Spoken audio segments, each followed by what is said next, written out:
Okay, so I started recording. Basically, I'm just going to try and download as much of the information I picked up from this workshop as I possibly can. I'm just going to mute you, Sophia, because it was like it was so good. And LinkedIn is one of those platforms that I've kind of dabbled with. Sometimes I'm all in and I'm sharing, uploading articles and blogs, and then other times I just go off it and focus on Facebook, because Facebook's where, you know, I've generated my income for the last 3 years. So of course I'm going to focus on Facebook. But as I'm wanting to grow my business and look at new ways of reaching newer audiences, I started thinking about LinkedIn. And my other half, Jeremy, we both met Nigel on a LinkedIn, on a networking event. And he was kind of showcasing LinkedIn. And then on the back of that, Jeremy went to one of his workshops and came back raving about it.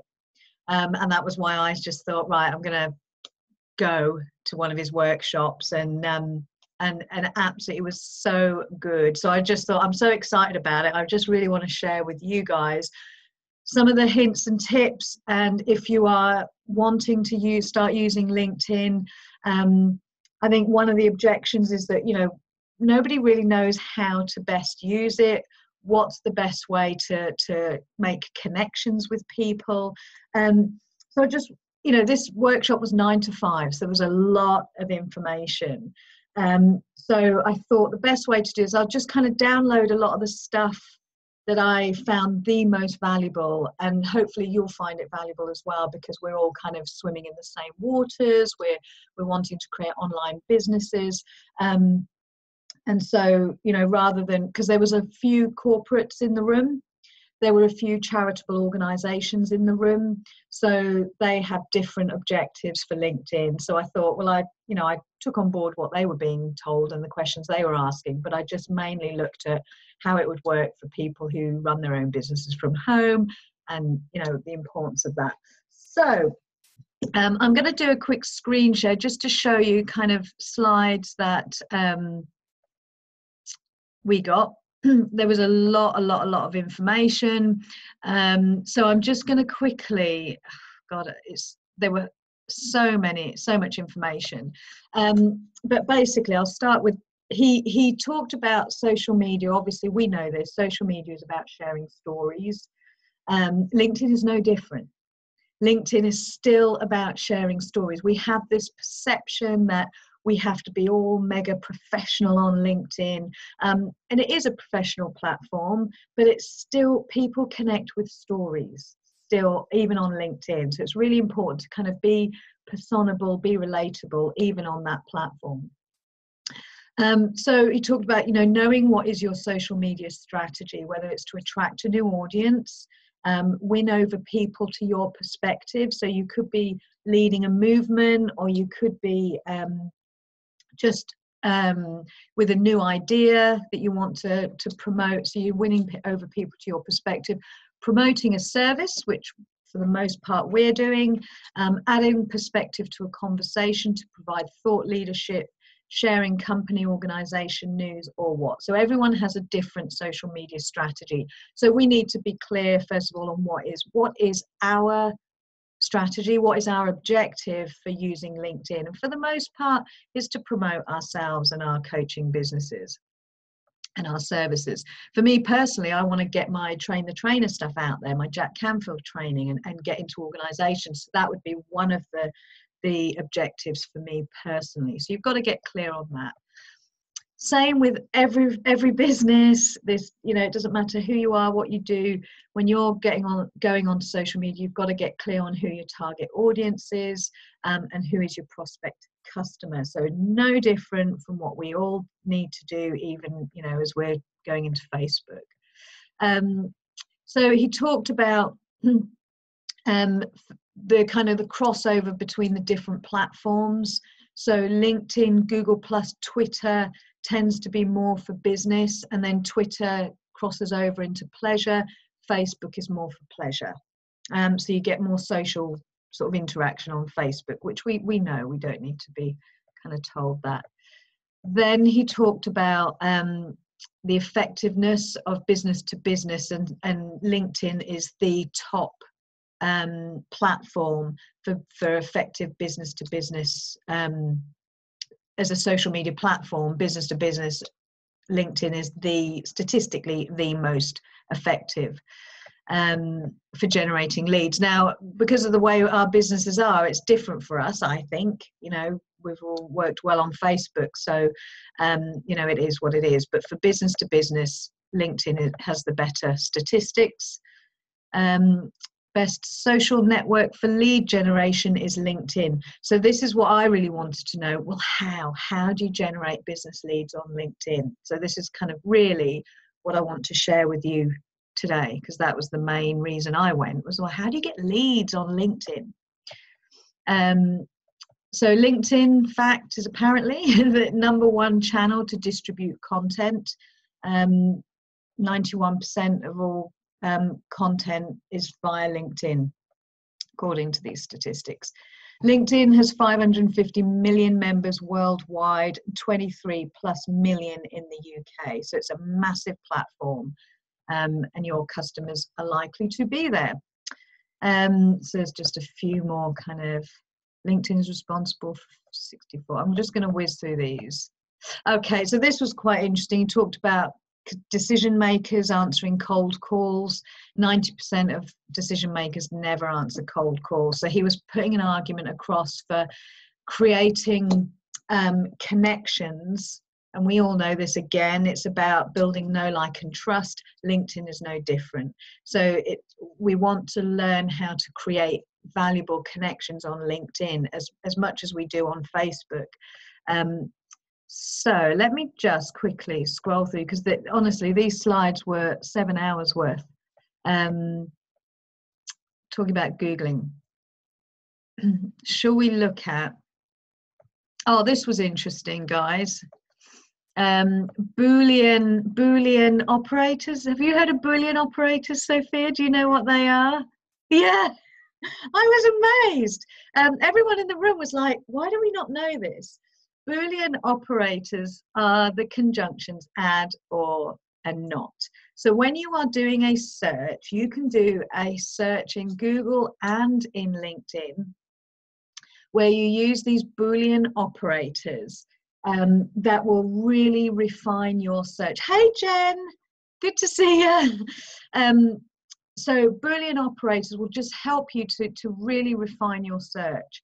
So, for example, if you are looking for, let's say, you are looking for life coaches who have studied, I don't know, okay, here we go. So say, for example, your niche is management consultants in banking. This is one example that you use. So you've got your management consultant. You want to find this type of person because you coach people at a management level, stressed out managers in banking. So when you look at, all right, I want to do a search, I want to find these types of people, you must use this Boolean operator, which makes your search absolutely so specific.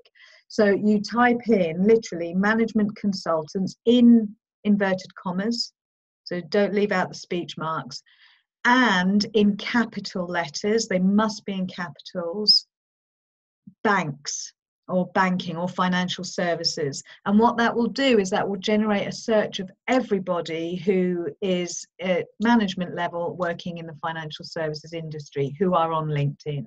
So you literally can find those people using Boolean operators. So you can find individuals that absolutely match your ideal client. So, you know, these were things I just thought, I'd never heard of these, never heard of a Boolean operator before. But it just, when you put the search words in speech marks, and you, oh, don't want to end, I'm just wanting to see the chat, and you, oh, it's all right, Jen.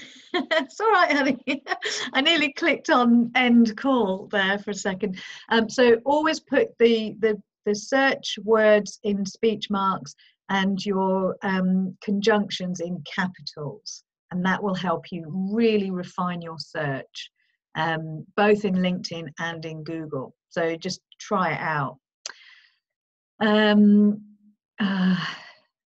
So prospective customers are 60% plus of their way through the sales process before they even contact your company.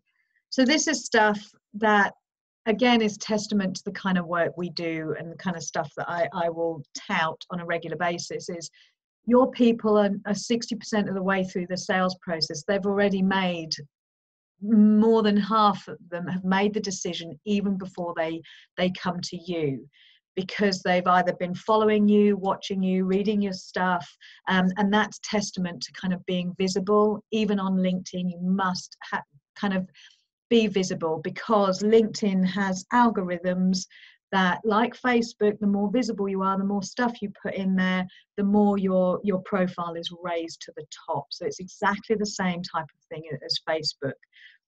Another thing, I'm going to kind of jump around here because I've got 7 hours worth of notes here, but another thing he said was, equally, some people were saying, yeah, but I get so much shit in my LinkedIn updates that it's of no interest to me. And he said, the reason that is because you aren't active on LinkedIn, so LinkedIn doesn't know what you like. So it's just sending you anything and everything, probably because of your past history, your corporate job, the people you have in your contact list that may be old contacts from your old job that you're just not interested in anymore. So when you increase activity and you start liking the stuff from the coaches, you start liking the stuff that means stuff to you, LinkedIn catches on very quickly and goes, oh, right, that's the kind of stuff you like. So then they'll start filling your updates with stuff that is of interest to you. So really important to you, literally your activity drives the response you get from LinkedIn. So then now I've noticed really quickly my updates are much more interesting, much more from people that I'm interested in because I've liked their stuff or I've commented on their stuff.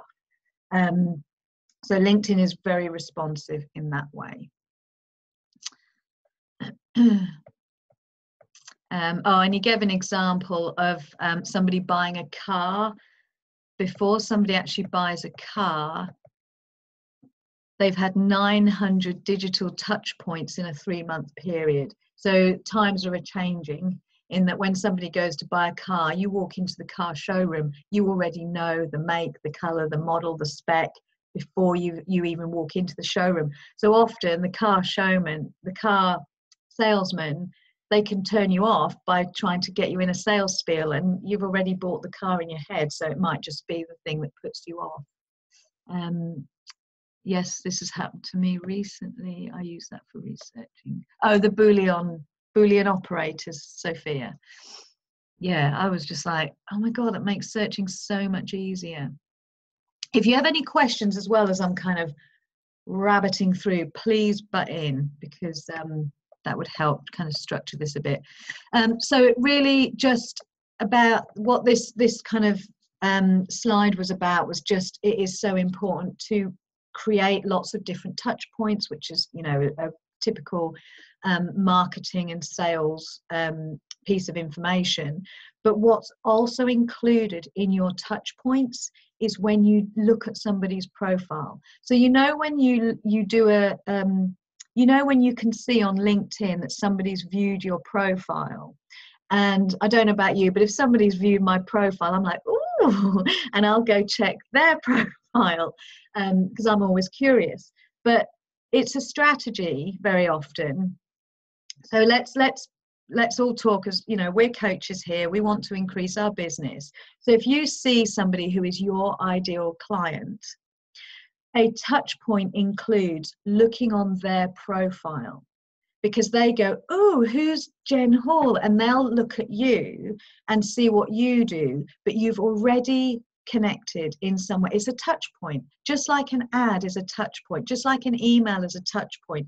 A profile view is a touch point. It still raises your profile in their mind. So that's a strategy for just having one of those touch points. They're always bloody SEO web people. Okay. Got it. So I always get weird, like mortgage advisors, and I think, no, leave me alone. That's, you know, some time's gone by. So let me just quickly check. Sharing content every day, exactly the same as Facebook. If you want to raise your profile, have algorithms that respond to you, share content every single day in LinkedIn as much as you do Facebook. It is still so important. This slide, the friends slide, was about your connection numbers. Now, a lot of people were confused about whether it's a good thing to have a ton of connections. I think you can have like 10,000 up to 30,000 connections, or whether, and some people thought, oh, is 500 kind of the optimum amount of connections? The point is that basically Nigel, the guy, the trainer, was saying that you've got to see yourself as you are the sum of those people around you. You are the sum of your connections. So when you surround yourself with quality connections, you get quality content, you get quality thought leadership, you get quality support. So actually, it's more important to close the net on your connections rather than just say, yes, I'll accept anybody. Because what you're doing is, when you have somebody who is LinkedIn savvy and they have a temptation to link in with you because they think, I like you, I see you've got great content, or we might have something in common that we can I share some great content. When they see that you have thousands of connections, that's off-putting, because they actually think, oh, I'm just going to be a dot in the sea of connections. I'm not important. So he said, actually, the best thing to do is really scale down your connections and surround yourself with quality. It's not numbers. So Jen, you're looking like you've got a question. Who's the trainer? Oh, okay. It was a guy, Nigel Cliff. Nigel Cliff. He was really exceptional. What he also said, which is something I never thought about, how do you cull? I've got about 1,500. Well, think about what are you creating your connections for? So I'm thinking now, I haven't done it yet, but I'm thinking, right, I'll get rid of all my mortgage advisors, all the people from my past corporate. Do you have to do it manually? You do. You can do it and they never need know. So it's like unfriending people. They don't ever need to know. He said one thing, he said, don't go view their profile and then delete them, because they'll go, oh, she's viewed my profile, and then you've gone, they'll know. So he said, just be a bit savvy. But there is a way to view anonymously. Did you know that? You can view anonymously. So sometimes, and I hope I'll be able to show you on my LinkedIn, that's worth doing. So if you want to just have a bit, not incognito, I don't know, Sophia, can you incognito? You can just go into your privacy settings on LinkedIn and view anonymously. You can take your mutes off if there's not loads of noise in the background, instead of like sign language, if you want. I know, it's Sophia, you're in a big restaurant, but it's a bit more quiet now. As a professional thing. So when I came in, I was like trying to do it sneakily. You're like that French guy. Like creeping in. So you can view as incognito on your browser. Yeah. So okay. And you can actually, right, because you can actually set your settings and view anonymously all profile. Yeah. So that's something that I think it's on the top right of, I'm talking about Chrome. You go to the settings, and then there's an incognito way of doing it. So go onto your LinkedIn. So what I'll do is I'll just show you my LinkedIn. So he says around 500, just talking whilst I'm doing it. Oh, there's Nigel Cliff. Look, he's a brilliant guy. On the actual Chrome settings on the top. This one. So you can view as a guest. Not as a guest. No. Well, let's do it in LinkedIn, Sophia. Since this is LinkedIn training, she says like she's an expert. I'm only sharing what I learned from this guy. No, the settings, they're not in incognito. The settings are not inside LinkedIn. The settings are on Chrome. Are you on Chrome now? No, but I'm just showing how to view anonymously. Okay, sorry. I'll shut up then. She says, communications, is it?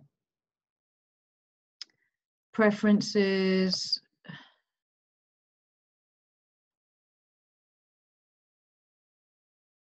Oh, here she goes. I can't remember now.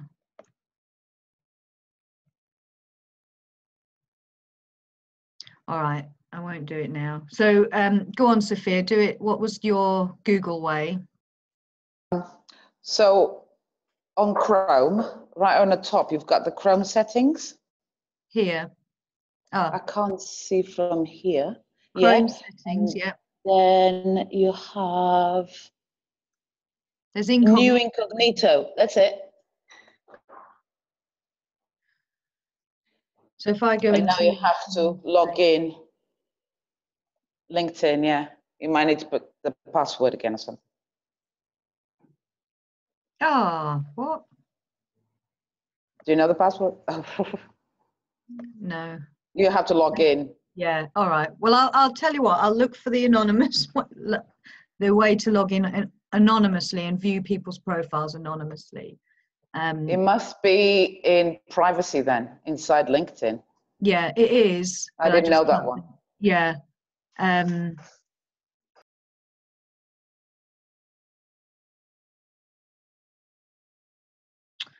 Okay, so email, phone numbers, change password. Anyway, I'll have a look and I will share it with you in a sec. Okay, so he said around 500 connections has an algorithmic influence. So that's a good number because it will raise you up if you're regularly posting updates. He said a mass connecting strategy is not effective because it flattens the network. So what he means by that is it's not a quality network of thought leaders, influencers, people that you really value. You know, just everyone becomes like dots in a sea of, you know, just inconsequential. They're not quality connections. So he really did emphasize that point about don't flatten your network by just filling it with guff. What he also said in terms of connections, he said the second degree connections are massively underused. So you've got your first degree connections, which is the ones that you are connected with. But then you've got your second degree connections, which are those people that your first degree connections are connected to. And he said, think about, you know, the 6 degrees of separation. If there is anything you need, any support, any help, if you're looking for a resource, if you're looking for an expert in anything, you have this whole sea of first degree connections who are linked to thousands of second degree connections. So he said, you don't forget that you have this resource. When you have good quality first degree connections, you have this extended resource available at your fingertips for anything you need. They're bound to know somebody who can link you up with somebody else or get you the resource or get you the help that you need. So it's just about, if you're looking for help, if you're looking for resources or support or answers, don't forget your first degree and your second degree connections that are massively underrated. Okay, so the important bit that he talked a lot about, and probably would be the most important, is our profile.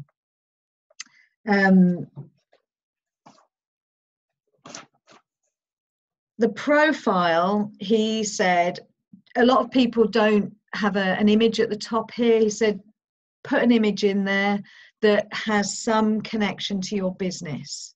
So some relevance to your business, not just kind of a random picture. So something that denotes what it is you do. Your profile picture, and I wonder if there's examples on this slide deck he sent me, but he sent lots of examples of do's and don'ts on profile pictures, and he said some real funny ones. I think they were a bit nasty, actually. I'm not sure he had permission to share. Oh yeah, so he shared some of these as examples of do not do. Personal profile shots. Okay, this one. So obviously don't not have a picture in. He said don't include animals unless it is relevant, and he talks a bit later on about a lady with a pet store, a business caring for pets, but you know, just no, don't. That third top right picture, he said that's really dangerous, because if you connect with somebody who has that as their profile picture, even though it's not your profile picture, it says something about your connections. So if you're trying to generate professionalism, and you know, and that, it's just not appropriate. Leave that for Facebook, not for LinkedIn. So ladies, no naked shots. And he said have eye contact. So whilst this guy, he's a coach, talked about him being a business coach, and he conducts a lot of his business in coffee shops. That's where he networks and coaches people. It's a great picture, but he said it just doesn't have the same impact as these two, which is about having eye contact, being central. So have your photo central. And he said don't use too professional photo shoots. He said you want it to keep it as natural as possible. So images now appear round too. So you can select whether you want a square image or a round image. Oh, and he said, you know, these are different personal profile pictures. He said this one was no good. Obviously, Scott Harrison, there's no picture at all. That's no good. And he talked about this guy, massively, you know, professional guy, but this was his profile picture, did nothing for him until he changed it to that. And he said, who would you rather connect and do business with? You know, the second one is so much more professional. So just bear in mind what your profile picture is. This is a no-no. And this was an absolute no. Obviously, we don't know who we're connecting with, don't know why there's a cat in there. So he just says totally irrelevant. Absolute no. This is, believe it or not, somebody's profile picture. He just is just totally unprofessional, just doesn't hold the brand in good stead at all. It doesn't support the brand, whatever the brand is. It's just not good. And he talked about this profile picture being really kind of having gravitas, being very professional, very, very crisp. So he liked that one. And he said this one is fine because this lady, her business is that she's got a pet. I think it's a pet store, or she cares for pets. Oh, there you go. Owner of Georgie Paws, home from home for dogs.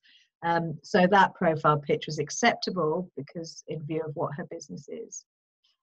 He laughed at this one. No, we don't know what kind of employment she's looking for, but it looks potentially dodgy. So he said, you know, we don't want them kind of raunchy like that, but just your face centered. Then he talked about, let me just quickly check on my notes, your headline. So this is Nigel Cliff. So this is the guy. He said his image is, you know, he's a digital marketing strategist. So you can see the image there is kind of all digital icons, and then a connector, how to connect people through social media and LinkedIn, so hence the hands shaking. But he said, don't be vague on your headline. Be very specific. What is it you do?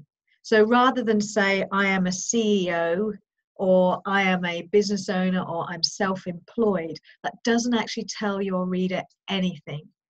Tell them what you do in like simple one line. So it's almost like having that elevator pitch.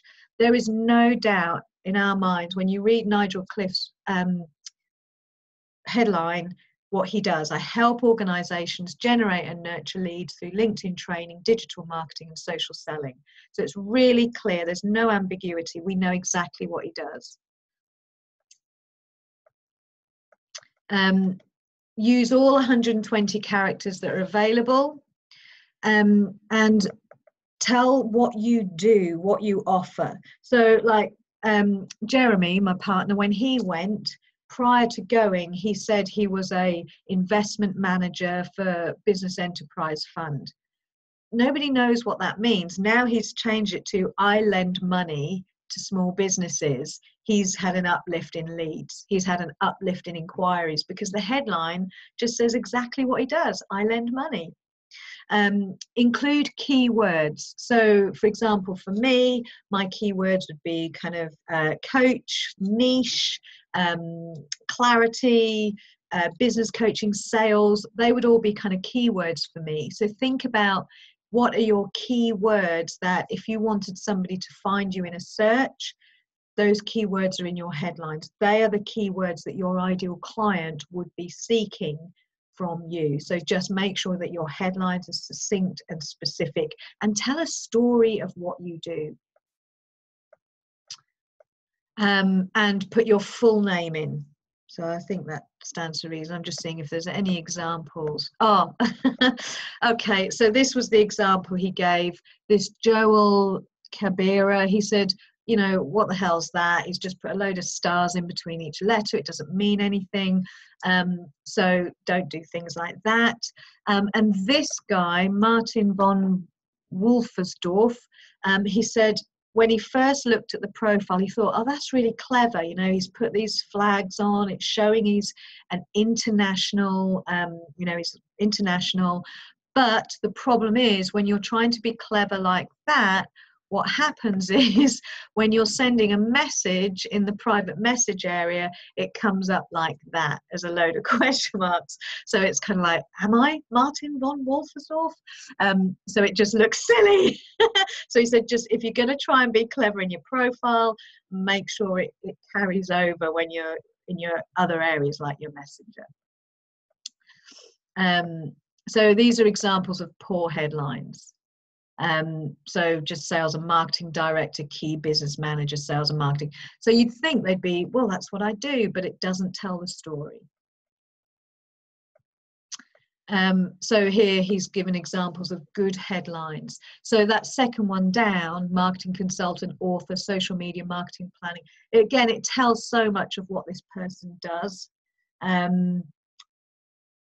He questioned the bottom one, VP Rockstar Development at Castaigne Training Systems, but actually when he checked the profile, the branding was all about Rockstar. So he said that's absolutely fine. It's not being kind of egotistical or anything. He said it's in line with the brand. So as long as it's in line with the brand, then that's fine. Key profile elements. Summary click through. Yeah, so the summary, he said, is really important again, and make sure you tell a story. So it's all about storytelling. Summary information is now even more important. So he talks about, so we know this, you know, we are in, you know, sales and marketing, we talk about the payoff, not the process. Some people will go into, you know, I've been 20 years in this and I've been her background is this and all of that. Not interested for your summary. That comes in your employment history. So you don't need to put any of that in your summary. Tell them who you are, what lights you up, what's your passion, what are the benefits of working with you. So it's, you know, we talk about this all the time in Facebook. It's no different in LinkedIn. So you have, he said 100 to 300 words, but in the training, he actually said, use all the words possible, use more than 300, you know, make it as story-like as possible, share testimonials. So I've gone in straight away and added testimonials on mine because it still tells a story. So focus on the benefits you give to a business and the achievements. Do not focus on your organization. So what do you do for your customer, basically? Highlight your key strengths, use keywords and phrases you would find in a job description that would interest you. Oh, okay, so that's if you're searching for work.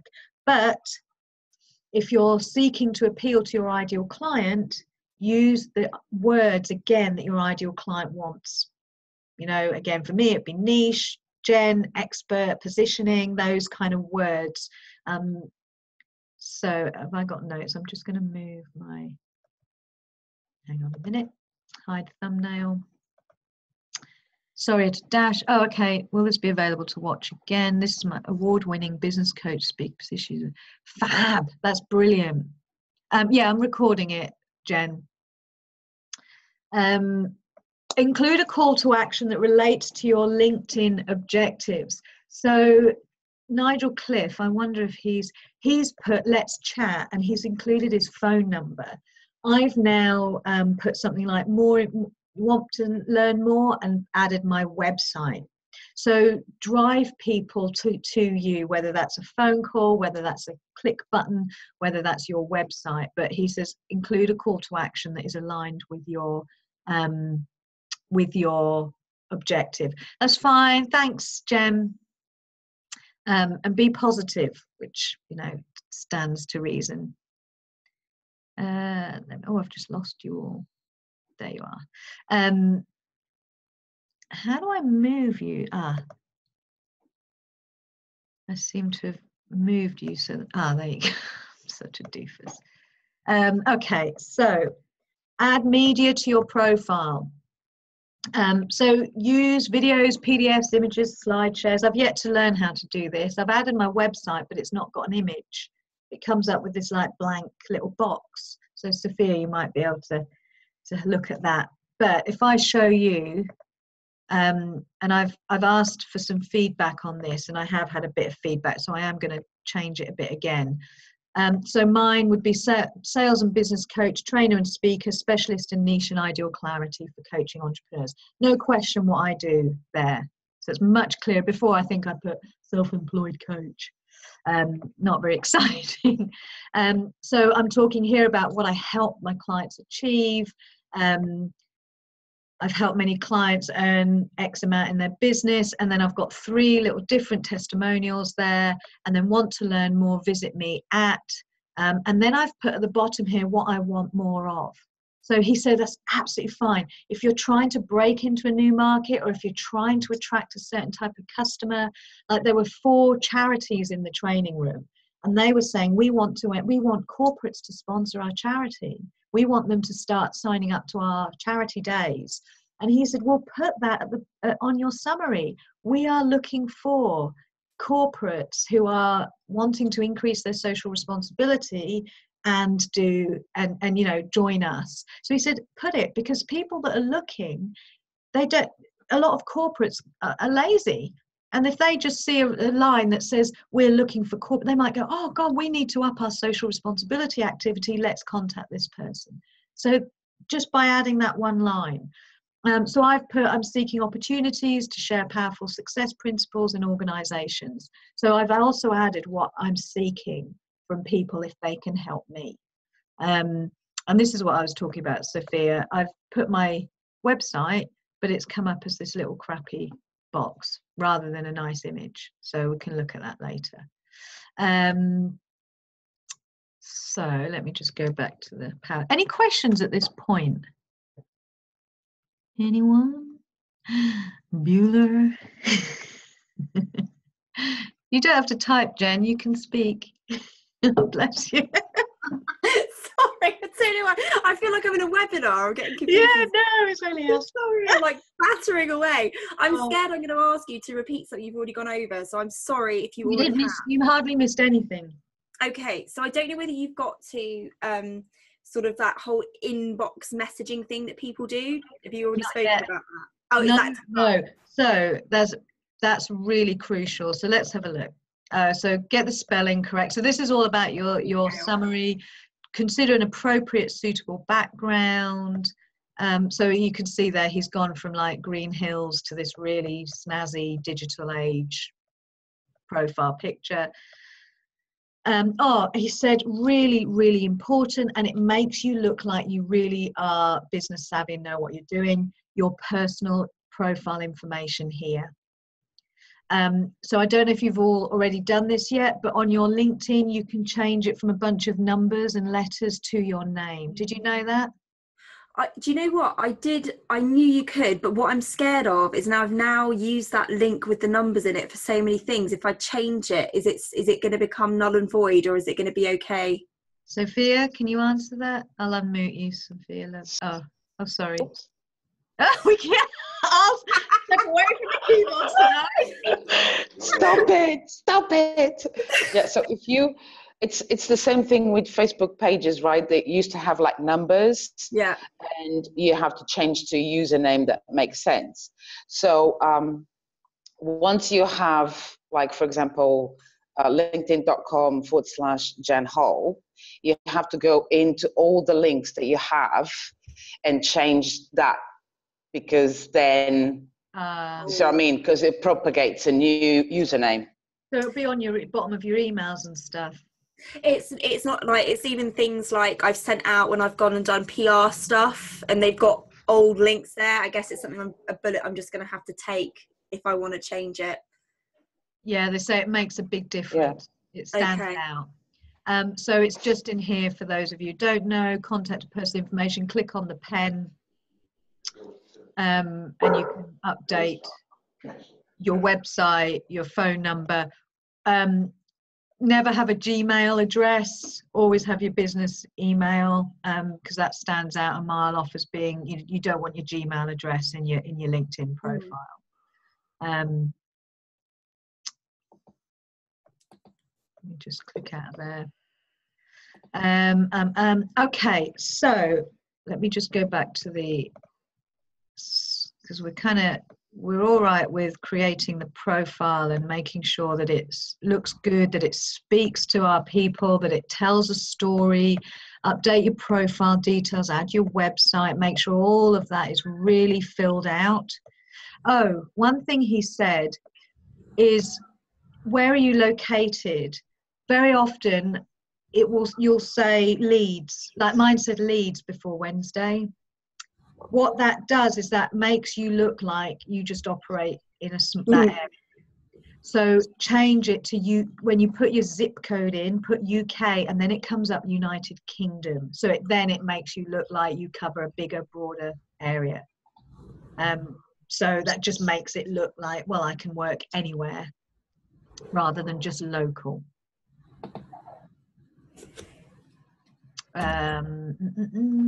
And he did talk about, and I had sort of contradictory information about this previously, but I'm going to kind of go with Nigel.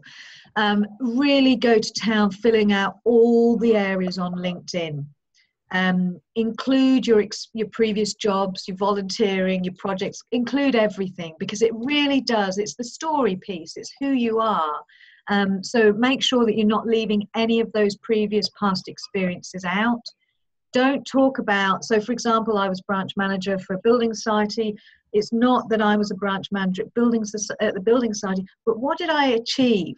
How did I help the branch get from certain percent to 100%? What did, so it's talk about what you achieved, what you created, what you developed. So he said these are really nice words when you're looking at, it's like a bit like a CV, things that you achieved as a result of that position, rather than I was a this, that and the other. It's a bit like your summary and your headline. Tell a story of what you achieved and what you developed and created. So in your experience section, we improve results through, and then he's put all these bullet points of how he improves results. So it's not just who he is, but it's what he does. Some good words to use on LinkedIn: created, increased, reduced, improved, developed, researched, accomplished, won, on time, under budget. So all these really great words that show you, that show your reader that you are more than just a beautiful face. Skills and endorsements and recommendations. You can select which endorsements go to the top. So don't let LinkedIn make the decision for you. So you know when people randomly endorse you and you're like, oh, who are you and why are you endorsing me for something I've never done for you? It's all very nice, but you can select what endorsements go at the top. So before I knew that, I just had like coaching. I think I had people management and some other mortgage advice. I don't want mortgage advice up there anymore. It's not relevant. I want coaching, public speaking, and personal development. So what you can do is you've got all your endorsements and all the numbers of people that have endorsed you. Again, you click on the pen. Oh, God, I've got dry fingers. It's not scrolling properly. You can click on and you can move you've always got top 3 that are pinned to the top that everyone can see. But if you want to move them, so for example, if I said, well, I want sales to be higher up, you need to bin one of these, and they won't be binned entirely, they'll just be slotted down below. And then you click on the blue pin here. So you select this pin and it will say you can't move more than, you can't have more than top 3. So I have to remove one of my others. But I would bin one of these and then click on the blue pin and sales would shoot up to my top 3. So they're the 3 that are visible in my endorsements, and then you just click on save. You can move these about, you can change the order. So you can change the order of them simply by moving these little buttons about. So, you know, that just shows a level of importance on different subject areas that you want to be endorsed for. And also, recommendations are really important. So encourage your people to write a recommendation for you. He said that really does hold sway with people. Obviously, it's like testimonials on your website, isn't it? You know that when you read somebody's testimonial, it does have an impact on your decision and your impression of that person. So whenever you can, ask people to write you a recommendation on LinkedIn. So that's kind of your profile. All right, so let me just whiz through and get to the point of connection, because this is really important. So what he said was, don't accept connection. I'm just going to whiz through all of this, what we've just quickly gone through. And obviously, what's that? Oh, it's privacy, a dying concept.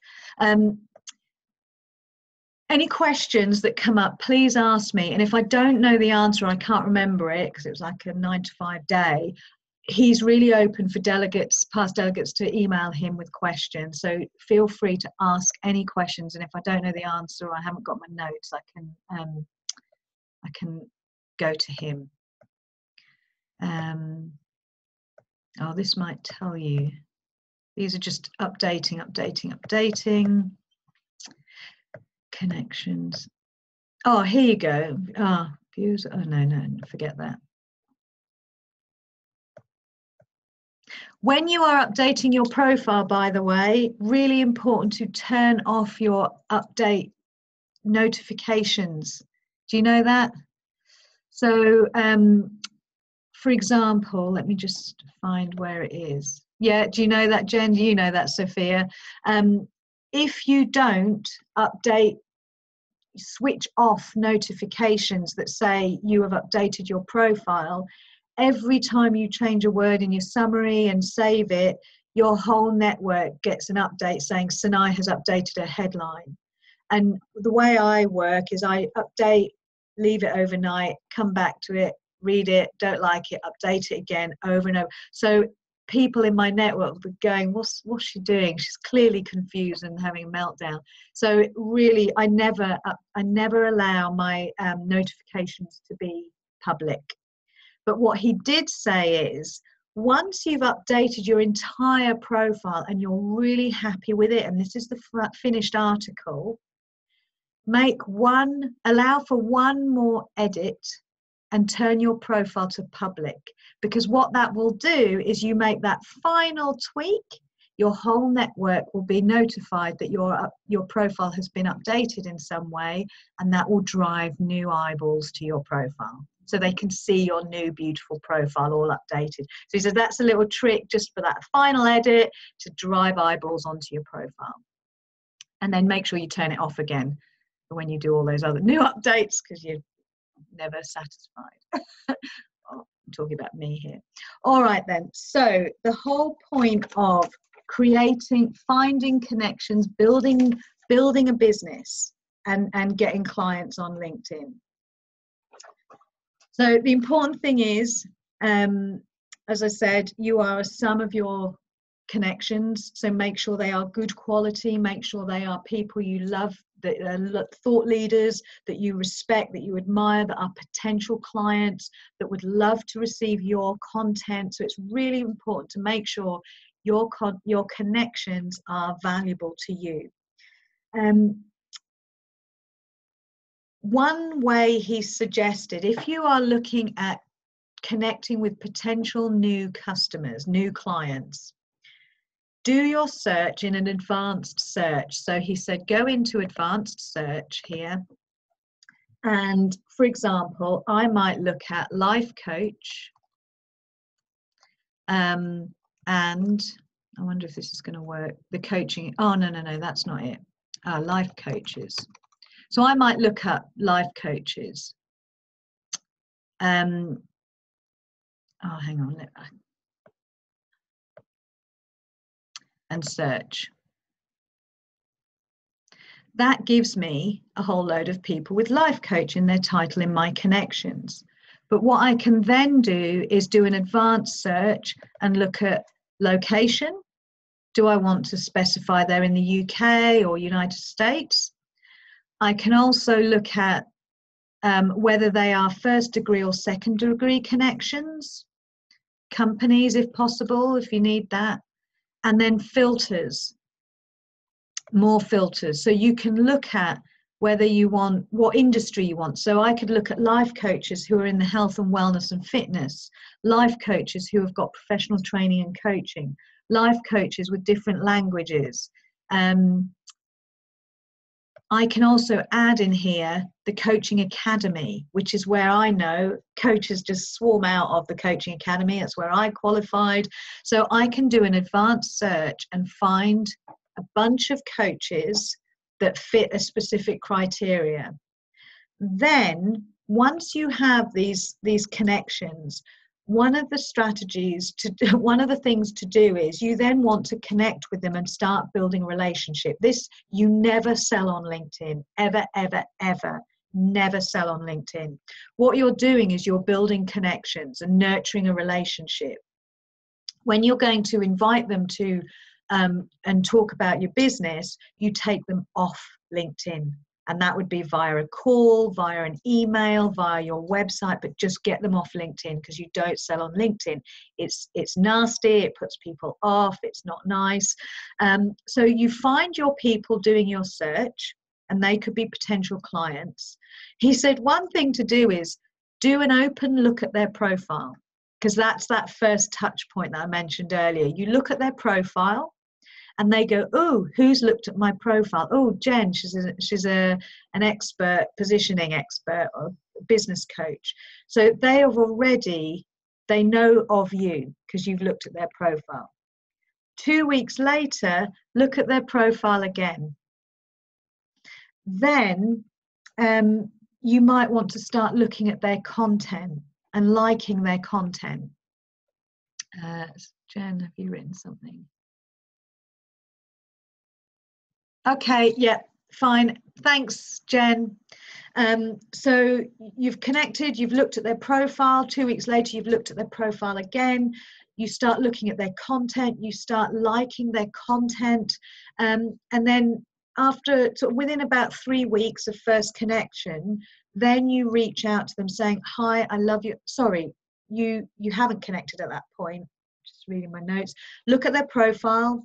look at their profile again a week or two later, start liking the content, looking at the content, and then after 3 weeks, you can message saying, hi, I love your stuff, I'd love to connect. And this is where you would then maybe say, you know, do you want to have a virtual coffee, and invite them to have a conversation. Yeah, offer a virtual coffee for 10 minutes. And this nurtures the relationship so that you're not actually doing anything icky. You're just saying, can I help this person? Do I love the content? Do I want to connect with them? Are they a potential client for me? Could we share ideas? And it's building those relationships. So nurture the relationships that matter. And it's about building trust. Every touch, every view of your profile is nurturing. So even when you look at their profile, you're nurturing. Sorry, I don't think I was very clear about whether you connect first in order to see their content. You must connect in order to see their content. Sophia, is that true? You can't see somebody's content without connecting, can you? Oh, Sophia's frozen. So we'll check that out. So can you hear me? Yeah. Did you hear the question? So if you go inside a person's profile, you can see their content. Yeah, you can see that if they have their settings as public, some settings in privacy, you can just put that only you can see them, or only your first connections can see them. Oh, I see. Right. Okay. All right. So because I'm looking at my notes here, and I've put, you look at the profile, then 2 weeks later you look at the profile again, then you start liking their content, and then within the 3-week period you reach out and send them a private message saying, hi, I love your stuff, I'd love to connect. Now, does that mean connect as in become first degree connections, or connect as in have a virtual coffee? Yeah, so connect through a message, and then it depends what you do. You can just connect in a face-to-face, or just a call, Virtual coffee. Oh God, I've got my other phone going, sorry. That's all right. Oh, it's my dad. Oh, bless. Wait a minute. So if he said it's really important when you get lots of connections, don't just accept everyone, because again, that flattens your network, it undermines the power of the connection, it undermines the power of the relationships. So go in. If there's not an obvious reason why they've connected, like they're just, I've got a connection in today. I'll just see if I can see it. Oh no, it's on my phone. I had a connection from somebody completely, I just do not know why he's connected with me. Doesn't make any sense whatsoever.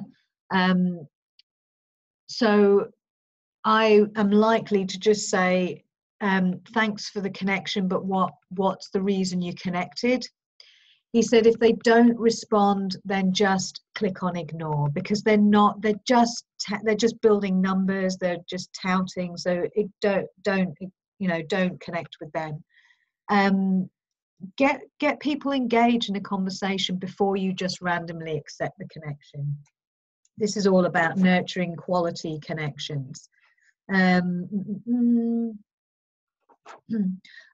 So protect my connections when I can. Okay. So when I've had a profile view, something has triggered them to look me up. Are they my target ideal client? Look at their profile. So one of the things he said, if you get a profile view and you then look at their profile, you might be in the same industry, you might have mutual friends.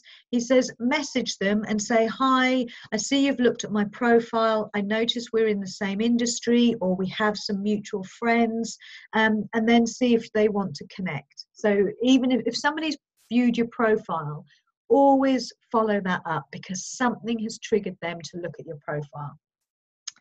Even if they haven't requested your friendship, ask them, you know, I look at them. And if they are in the same industry or there's some connection there, then message them and say, you know, I see that, you know, what had you reaching out, or what had you looking at my profile?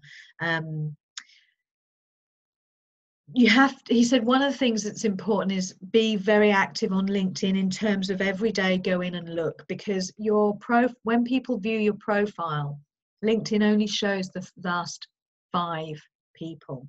So one thing I missed a trick was when I posted I'll see if I can show you on my profile. So here, when I posted something about that montage of little photos, and I said, you know, this entrepreneur has requested that I'm her sales expert, guest expert, that caused a total uplift in profile views. But because I hadn't been on the course yet, I only saw the top 5, the most recent 5. So you can see here in my profile views, 85 people viewed my profile, and that's only within the last, I think he said the last 10 days. So what I could have done if I was on top of the game is every time someone viewed my profile, I could have viewed their profile and connected with them as a potential, because that they've been triggered to look at my profile. Why? But instead I didn't, and so all I see is the last 5 views, and one of them is a mortgage advisor, one's an old friend from corporate, so they're not of value to me. They're not valuable connections that I can potentially make. So he did say look every day in LinkedIn to make sure that whoever's viewed your profile, you view theirs back if they're a potential quality connection. What else? So, Sophia, your question about group business. Let me just have a quick look at your question. So Sophia, what are the advantages for a small business owner coach to have a company LinkedIn page? None whatsoever, Sophia, none whatsoever.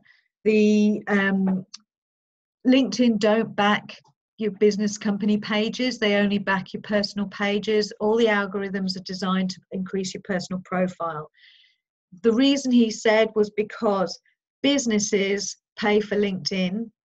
So they generate their income through the businesses. So they have their own algorithms behind business pages. So don't worry, just focus on your personal profile only. That's what I thought. Yeah, you'll get nothing from your company page. So the current LinkedIn strategies that are working, as sort of just to summarize, is don't do a scattergun, machine gun approach and connect with everybody. Quality connections. Always ask people what had you connecting. Invite them for virtual coffee. If you're looking at building your network and getting potential clients, it's all about nurturing, making sure you've got those touch points. Every day, upload and update. What he also said was articles don't work anymore. Oh, really? Don't waste your time with articles and blogs. It's all about updates. So if you're going to write an article, write it on your website and share the link on the updates. Oh, cool. Thanks for that. Yep. So don't waste your time with articles. They've really fallen off a cliff. But what he did say is it's a forever changing place. So it's not forever. It's just currently. Kira's question was the best ways to connect with new people who've accepted your request is to private message them, thank them for connecting with you, and then explain a bit about why you were attracted to them, why you wanted to connect with them. So you've got to be clear on what was it about that person you connected with without doing a sales pitch. It's, you know, I'm interested in the industry you're in because I've helped people in this industry before, or we have some mutual friends. Good question, Kira, about groups. No, don't join groups on LinkedIn. Groups are dying. Because what happened with groups was LinkedIn took away the, what's the word I'm looking for? So group owners, like in Facebook, group owners had the rights over their group to what content they put in, what discussions they had. They had a right to kick people out. They had the right to invite people in. It was just like Facebook in terms of the group owners owned the groups. LinkedIn removed the rights of the owners, which meant that the groups became subject to trolls and spamming and all sorts of things that suddenly made the groups really just not a nice place to hang out in. People got fed up of being spammed and trolled, so people just never engage in groups. So he said he doesn't know why LinkedIn did that, but it makes groups now, they're just subject to trolling and spamming. So don't join groups. They're not appealing. There's not many groups out there that are working for people. Just one thing on groups, Sanai. Yep. Can you hear me? Yeah, can hear you. Sorry, I'm in my garage. Okay. What about like private groups, like memberships? That's okay still, right? I don't know. Is there a difference then?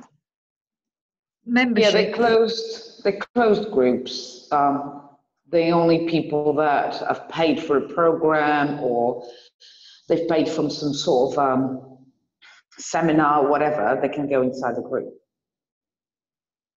That is specific to that seminar or paid program? Yes, exactly. Okay, so I don't know about that, but it's the free groups, the ones that kind of mirror Facebook, that just because there were loads, and I'm a member of some, but I just never go in them anymore. People asked about the paid services in LinkedIn. Are they worth it? And what Nigel said was, they're not if you're not utilizing LinkedIn on the free level, which is really good advice and makes perfect sense. If you're not utilizing LinkedIn at the free level, then why would you start paying for this extra services? So you can absolutely maximize how you're using LinkedIn for free.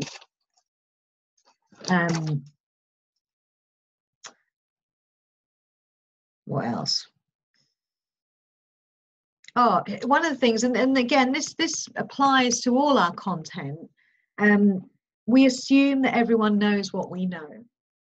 And that's a mistake, because people don't know what you know. So keep your content simple, and just, be visible on LinkedIn. They've now got the live feature, so you can do a video on your phone. Unlike Facebook, no, it is unlike Facebook, because Facebook is live in the moment and people can hop in, whereas you can record a video, a bit like WhatsApp, and if you like it, then you can press upload and it will go into your LinkedIn. So it's a live in the moment video, but you don't get live viewers. So he said that's hugely valuable because not many people are doing it because people are frightened. So if you're confident with your live streams and your video, then it's a massive, powerful platform. So Jen's doing live on LinkedIn. Way to go, Jen, ahead of the curve. So yeah, and I think, I've seen Helen Packham and Nicola, she does lives quite regularly. So people are starting to do it, but there's not many. I'm just going to quickly run through my notes. So to utilize LinkedIn optimally, use it on the desktop. He said there are so many functions on the phone that are missing. So always use LinkedIn on the desktop to get the most of the features. Answer the questions that your ideal clients are looking for answers to in the form of a story. So this is for your updates and your content. So we know about creating content, but always think about what your ideal clients, what their questions are, and answer them in the form of a story in your updates, which we know from Facebook. LinkedIn content features highly in Google search engines. LinkedIn content features highly in Google search engines. Oh, okay. So anything you put into LinkedIn, if somebody's doing a search in Google, the LinkedIn update will feature highly in Google. So it's a really powerful platform. use conversational language. He talked about our digital responsibility, representing the brand, and that's if you work for a company, but again, we're representing ourselves, so it's make sure we're always maintaining our brand and being aligned. People make decisions based on what they see. So just you know, we know this, but that's just a reminder to make sure that what you're putting out there, you want people to see, and they'll make an impression of you from that. There's an activity link on a person's profile to see if they are active in LinkedIn. So you don't have to waste your time if you're kind of looking at wanting to connect with somebody. If they're not active on LinkedIn, you're wasting your time.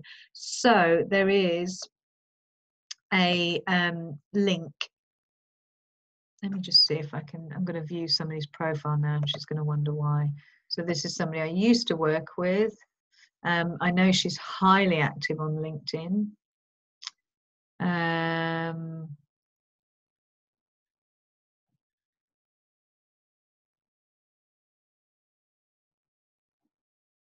Where is it now? And she's online as well. She's online as well. I'll jump off then. But do you know where it is? Sorry. It says here there's an activity link on the profile that tells you how active they are on LinkedIn. Isn't that inside your own profile or on others? On others, so you can look at somebody else's profile and see if they are. Have a look at my profile as well. See if you can find it in there. There you are. So are you active on LinkedIn, Sophia? Let's have a look. Oh, okay. So here you go. That's what they mean. So when you go into Sophia's articles and activity, you can see if she is active. And there you are, Sophia. Oh, okay. So it shows see that. All activity. Mm-hmm. Yeah, it shows that. Yeah, Sophia's on LinkedIn. She's active, and it's so therefore it's worth connecting with her on LinkedIn because she's likely to respond if I accept it. So online marketing strategy coaching consultant. Oh, you've got your mission on there. Nice. So it's really what you're passionate about, what you do, tell a story, and you've done that beautifully. I still have to spruce it up a bit, I think. And I definitely need to go into my connections and get rid of all the manufacturing and supply chain and purchasing. Yeah, so here you've got Southampton, United. So you can get rid of Southampton, just have United Kingdom, so it makes you look a bit more bigger, broader. That tells you who you are, but what do you do? What does it mean for your customer? Oh, okay, I can add that. Yeah. Yeah, so it could be, I help people build their businesses while still in their 9 to 5 or something like that. Tells a story. What about shortening the gap from corporate to cat? Yes. Does that make sense? Yes, it does. Articles don't get amplified and spread on LinkedIn as much as they used to. So that's the article thing. Don't bother with articles and blogs. Focus on your updates. Oh, this was interesting. Sophia, you might know about this. You can go, here it is. So this is the link to look at your sales SSI. Do you know about this, Sophia? Linked. No, SSI. So linkedin.com/sales/SSI. All right. And you go into here. Maybe it's because I'm not on. Let me just hang on a cotton picking second. Copy. I've got to move to the computer because I'm running out of battery now. Paste. So Beata, are you all right, love? Are you still with us? She's quietly listening, perhaps. I'm still with you. Yay! I'm just wondering whether it's actually in the Google search. Yeah, it must be. Okay, so let me just try it in Google quickly. This is it. So go into Google, and this is the link, linkedin.com/sales/SSI, and it brings up your social selling dashboard. So whilst I can't give you a great deal of kind of information, what this does is it lets you know how effective you're being every single day on LinkedIn. So what he said was, it's a measure of your effectiveness on LinkedIn. And all you want to be doing every day is what the number is today compared to yesterday. So if you're going to start from today, for example, if you think, right, from today, I am going to leverage my profile on LinkedIn, take a screenshot of this number, 58 out of 100,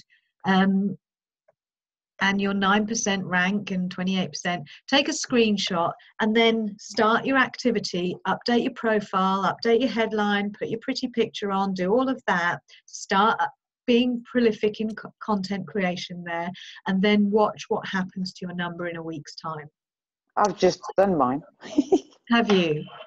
72. 72 out of 100. Yeah, so what this shows you is there's 4 main categories. So is your professional brand established? Are you connecting with the right people? Are you engaged with insights? And are you building relationships? So it's tracking your activity and giving you a score on each of those things. So the idea is to get 100 out of 100 in all those areas. But it just shows how you can improve your effectiveness in LinkedIn. So it says learn more. It's updated daily. It will give you a bit more information about it. He didn't go into a great amount of detail, but it just shows you what information is there. So talking about establishing your professional brand, finding the right people, engaging with insights, and building relationships. So hugely powerful, just a resource there for you to get your... This is new, isn't it? I don't know. Is it part of the Sales Navigator? Don't know, darling. He just told us that, yeah. But very, very useful tool if you just want to kind of get some ROI on your activity. What was that? I don't know. I have a question. Yes. So I'm not active on LinkedIn, like not at all. I have a profile, but yeah, I was kind of lost what to do with it. Anyway, so if we reach out to contact other people and they will ask you what is the reason, and you talk a little bit about that, but what is ROI on this connections? I don't understand how we are getting clients out of this connection. So if they're only another, most of the time we are reaching out for another coaches. I don't know. Okay, so if you thought about who's your ideal client, you can connect with people who are your ideal client and start building relationships with those people.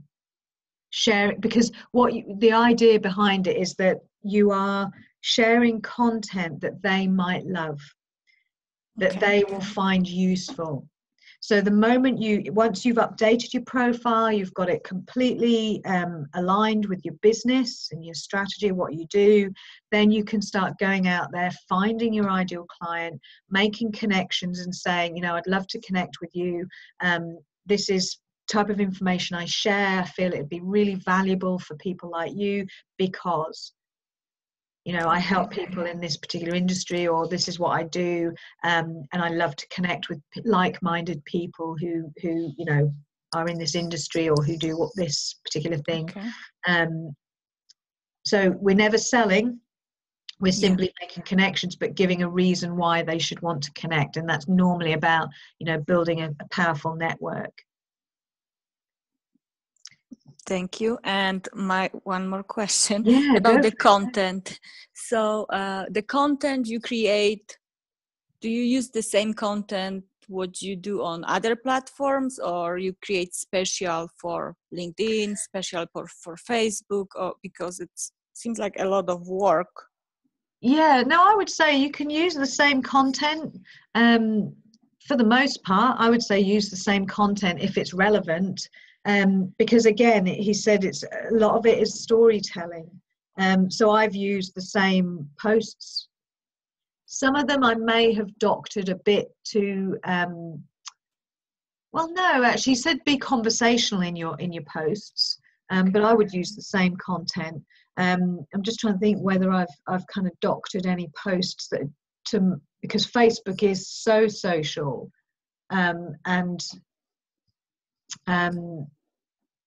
I would say you can use the same content. I'm just trying to think of an example. Basically, maybe to craft a little bit, yeah. Business, yeah. Okay. Just seeing what LinkedIn will respond to what you're interested in. But no, you can use the same content. Okay. He talked about, and this would be something that, hang on a minute.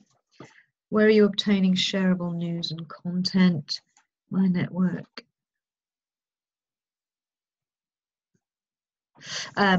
Okay, so he talked about, where was it now?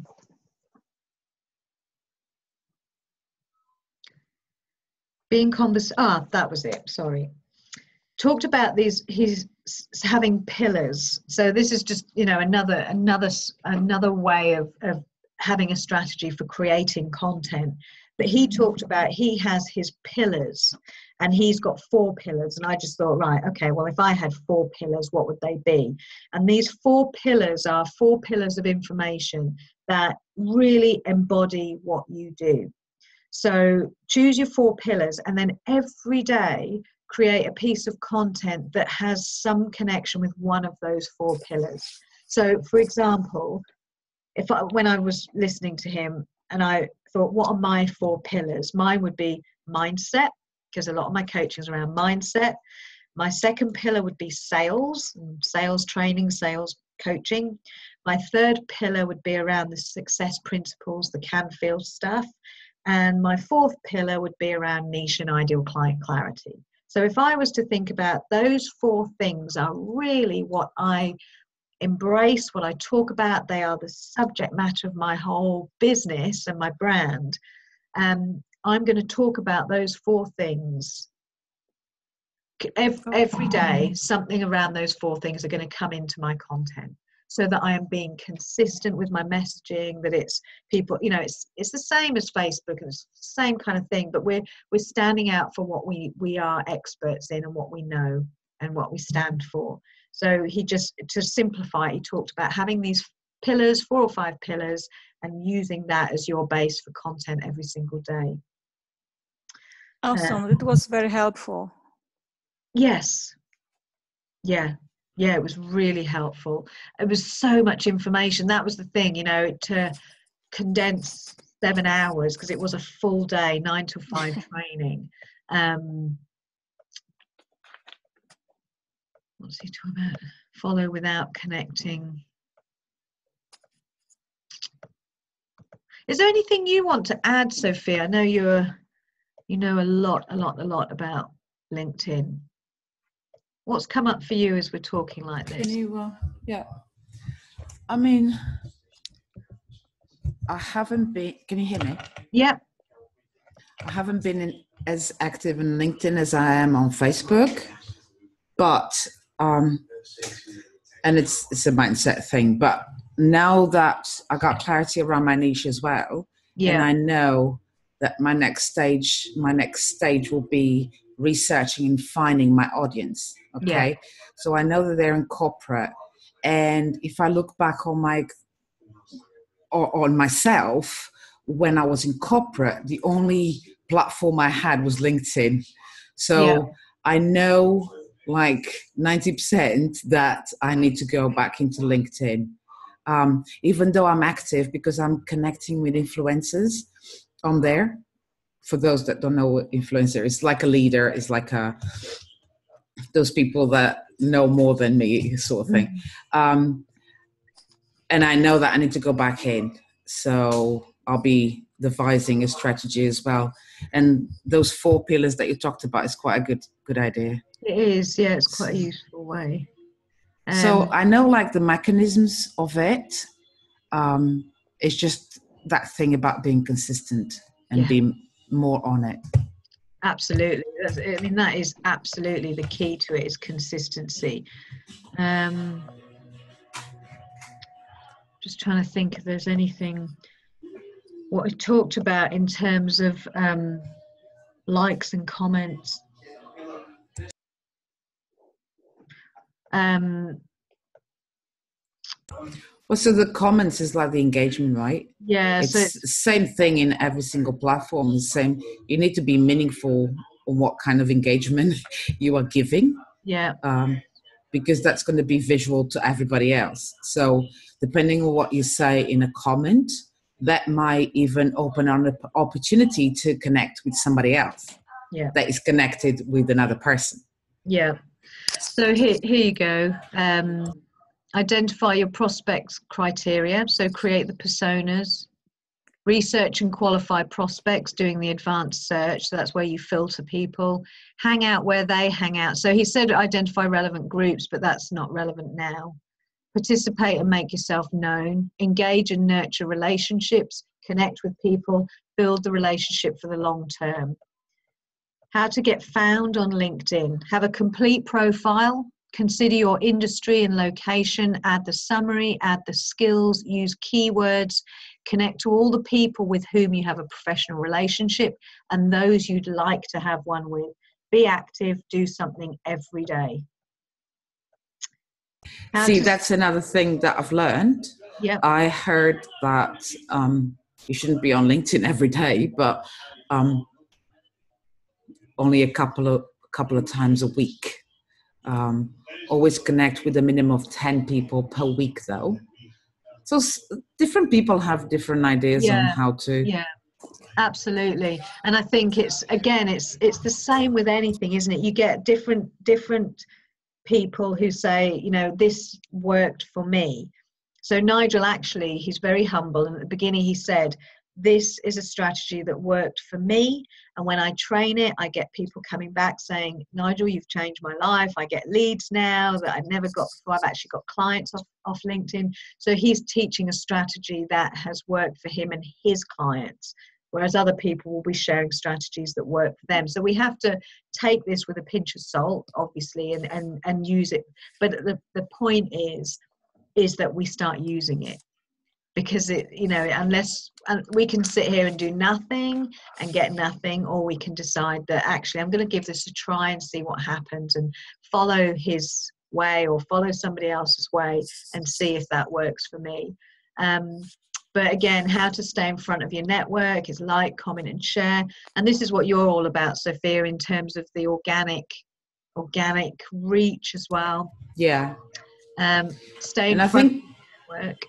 I think I have to be very careful as well with my niche, because I'm targeting people that are still on the 9 to 5, and a lot of companies are on LinkedIn. Do you see what I mean? Yeah. And they might be scared of being found out that they're running their business on the side. You see what I mean? Mm. So Facebook is still big for me, because people come to Facebook, they're more relaxed and it's not so stuffy and it's not so professional like LinkedIn. Yeah. And I need to probably, my strategy around LinkedIn will be showing up as an expert.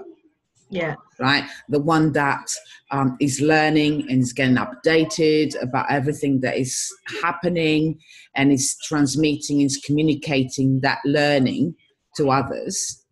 So I think that's how I would like to, show up in LinkedIn, because, and also always trying to connect with people in corporate, coaches in corporate, still building their business on the side. But some companies are funny, aren't they? Because if they find out that you are working on the side, they get a bit. Yeah. Yeah, that's an interesting one to get around, isn't it? How do you do that? Yeah. Um, But I think that my story, like you said, when I was still in corporate and I was building my business on the side, I think I need to portray that more on LinkedIn, because that's what they want to see. yeah, Oh, she's done it. How has she done it? Do you see what I mean? exactly. So yeah, it's sharing that it's possible that Yeah. somebody else can do it too. And I think it's telling the story as well. Yeah, which he says so important, so important. He told a lot of stories during the day that kind of summed up the importance of storytelling. We're more likely to remember stories than we are facts and figures and stats and things like that, which we know, don't we? How much time does it take? So could be an hour a week, 15 minutes a day of just going on there, making connections. I mean, I think it probably underestimates the time it takes to create content, because, you know, it takes time to create a post that you can feel proud of and that you want to share. But if you are in a hurry, you can just repurpose something or share an article. Yeah, and batching content. So when you're at your utmost creative streak, just batch it all, you know, just do it all in once, just slice it, and then you can post it whenever you feel like it. This is what I mean? Yeah. I know you do a lot of batching, don't you? Yeah. So, okay, so this is what's come up. A week on LinkedIn. 5 minutes daily checking timeline. Check the timeline. Daily engage with status updates, like, comment, and share. 10 minutes. So this is 2 lots of 5 minutes. Twice weekly post a status update. So that's saying not necessarily posting content, but twice a week posting content. Yeah. 30 minutes weekly LinkedIn groups, review and participate. Well, he says that's out of date. Weekly search and connect, invitation management. So the most time is spent really to do your searching and connecting with people. Yeah. The right people. Okay, so I take that back about posting every single day. It's about being on there, engaging every day, but posting twice a week. Yeah. So summary: update your profile regularly, personalize invitation requests, stay in front of your network by posting updates. So publishing articles and participating in group discussions, he said those 2 are out of date. Listen out for conversation triggers, use the advanced search, measure your success on that SSI thing, and schedule time in your calendar for LinkedIn. Create an action plan. So yes, that was a real whiz through. So much information. But yeah, is that helpful? Has that kind of answered some? Yeah, that was really helpful. Or just Thank getting you thinking again about LinkedIn, isn't it? Just kind of making you think, and you know, maybe this is a platform I could start using again. Well, for me, it was the first platform I used. Yeah, it was for me as well. Yeah, it makes sense that if I'm targeting people in corporate, that I go back to it. Yeah, I don't want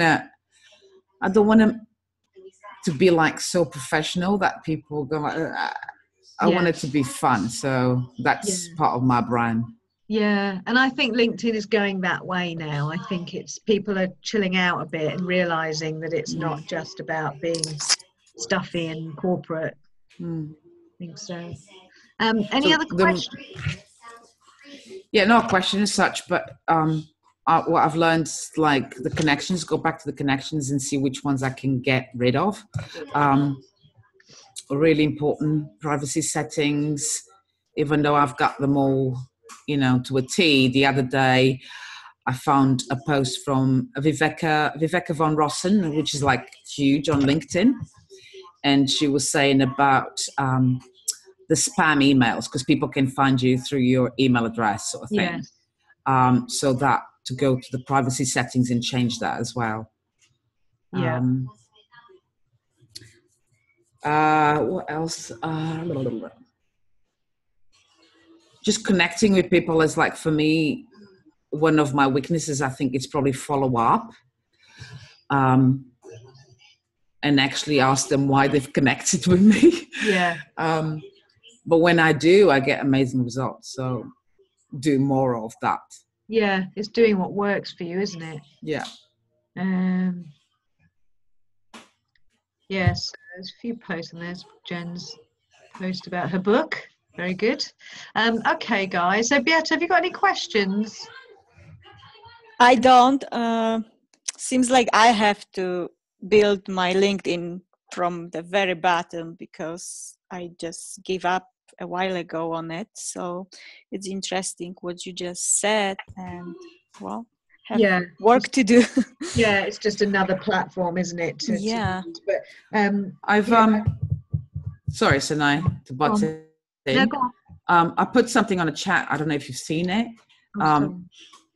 Like, what about if we do like get shit done session sort of thing? So we like have time to work on LinkedIn, and then we meet up and we all talk about the problems that we encountered, or how can we sort this and that. So, for example, that image that is not propagating from your website, stuff like that. If we go through our LinkedIn profile and optimize it and get it all, and if we have any questions that we can meet up, maybe it's something that we can do. Yes, hold one another accountable. Totally up for that. That works with me, you know, because if I've got like a deadline, or I've got people that expect me to finish my LinkedIn, I'll really get into it. So I just thought that would be an idea. I don't know. Yeah. Well, let's agree to do that. We can put it in the group. Yeah. I'll put a post in the group, or just to say when are we going to get this done. All right. I mean, I can moderate it if you want to. It's not a problem. I'm going to the UK end of this week though, but when we come back, so it gives us enough time to actually work on our profiles. Yeah. And then when we come back, we can do a Zoom meeting. And if people have problems or if people have questions, then we can help each other out. Yeah, that'd be great. Awesome. All right then, my lovelies. Thank you for joining me. And Beata, we'll thank you tomorrow. Yes. I'm excited. Bye. Bye for now. See you. Bye. Bye.